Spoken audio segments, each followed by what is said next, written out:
Voulons tellement disparaître et que tu apparaisses. Zachée est devenu aussi enfant d'Abraham. Comme moi ici maintenant, je suis aussi enfant d'Abraham. Parce que j'ai écrit en. Donc, Dieu ne ment pas. Si Dieu a promis quelque chose, il va la réaliser. Mais les choses de Dieu, on ne les qualifie pas, on ne les quantifie pas seulement avec la vue, mais c'est avec la foi. Et ça se matérialise avec le temps. Notre personnage, c'était Caleb.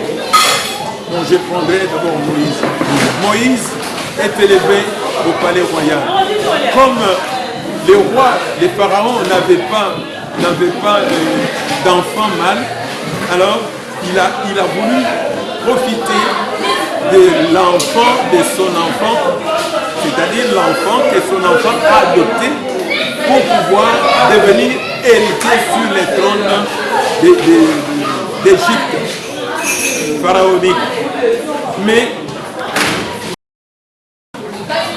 Moïse va refuser d'être enfant de l'enfant de Pharaon pour s'attacher au peuple de Dieu.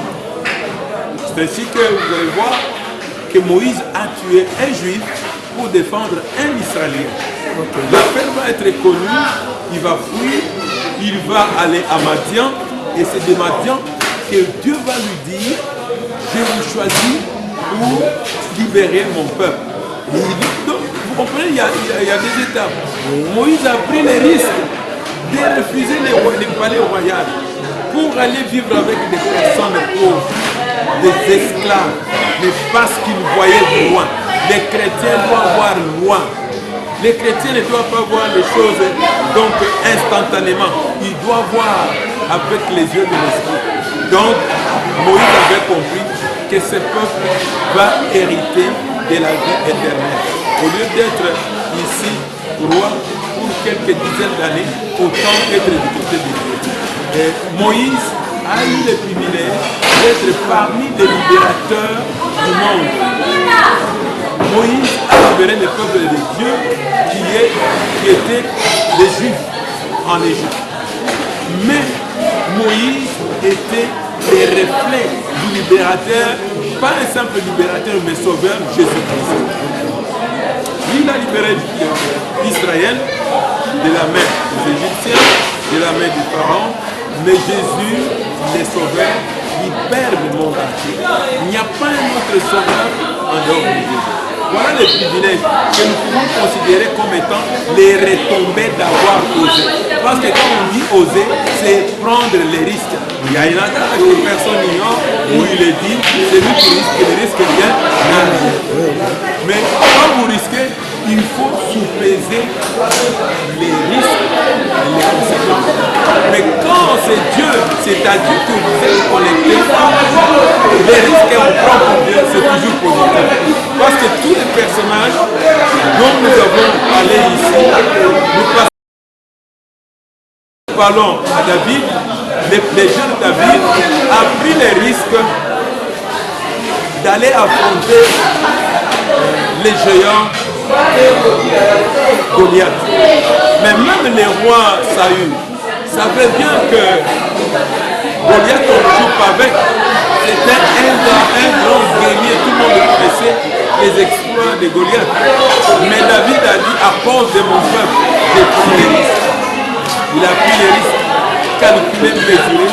Il a mis Goliath Tower.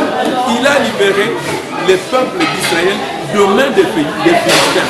Et à partir de ça, les retombées d'avoir osé, c'est que plus tard, David va devenir le roi sur Israël.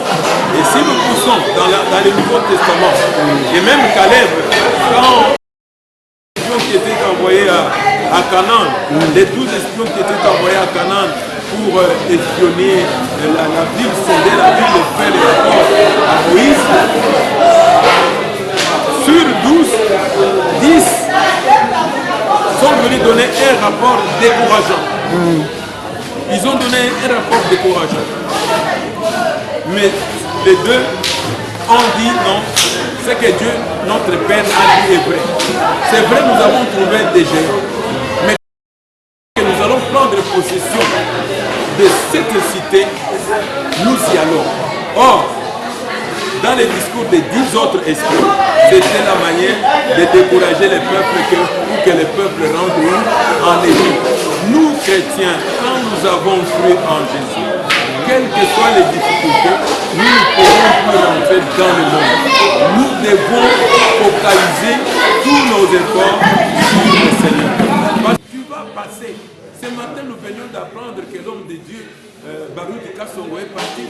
Et pourtant, un serviteur de Dieu. Mais si les serviteurs de Dieu partent, toi qui n'es pas serviteur de Dieu, qui n'es pas enfant de Dieu, tu partiras ou tu ne partiras pas? Tu vas partir.